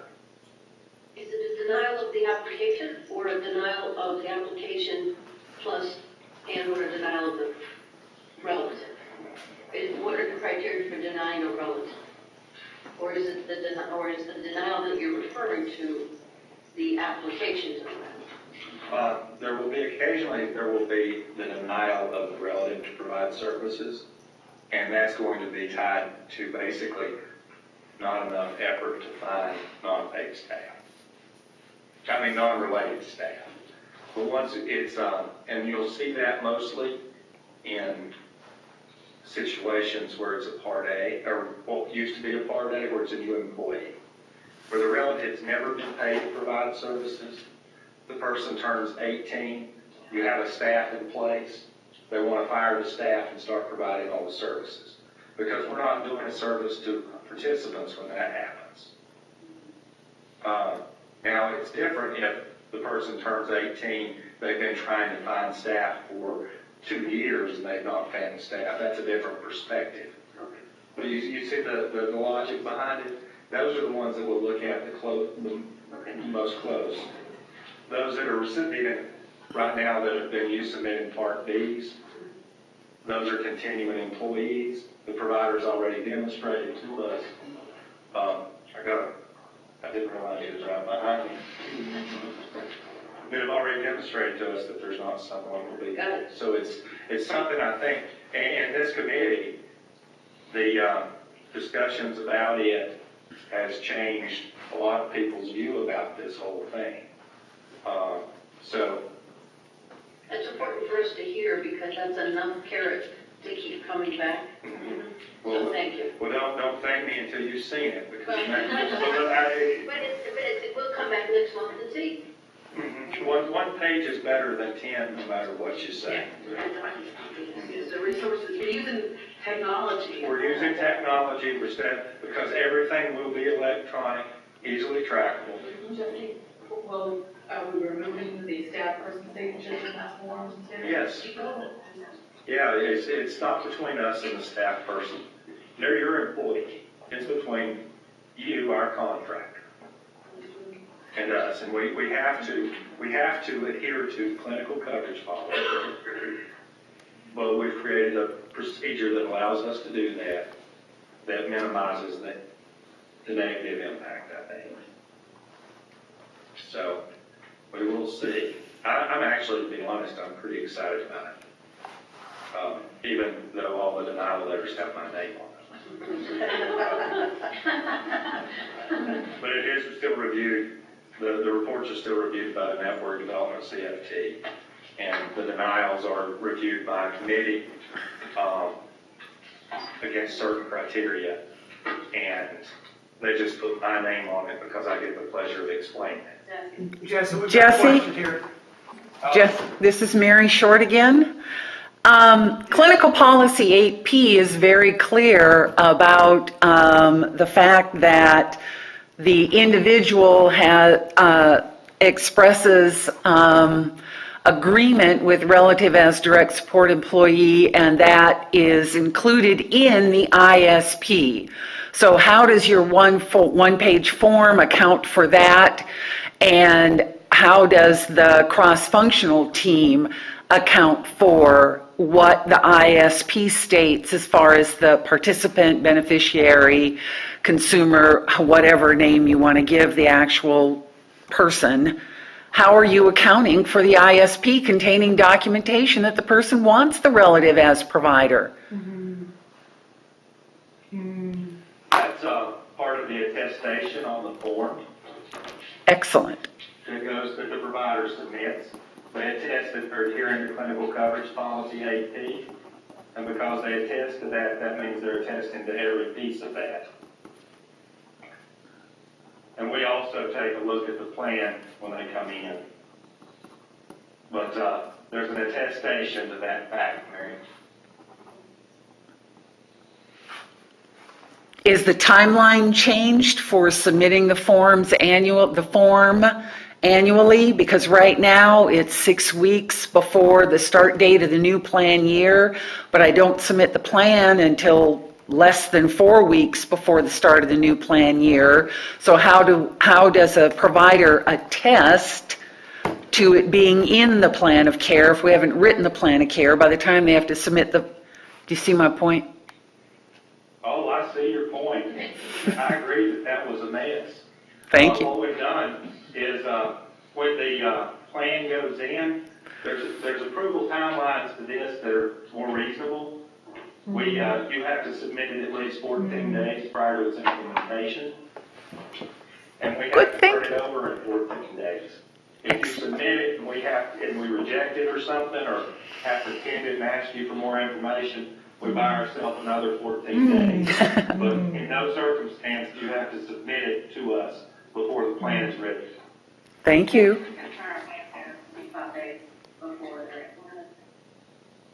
Yeah, I know, but sometimes that doesn't happen. I know you can, because they really do the first day of the first month. Mm-hmm. But, you don't have to give it to us 6 months in advance. We'll be measuring how often we turn them over. That'll be another standard that we have to meet. So we're treating it much more like a prior approval process rather than I just won't say anything. We're treating it like a personal approval process. Good thinking, Jesse. Good thinking, Jesse. Yes, it's an objective prior approval process. Okay. All right. We are over time.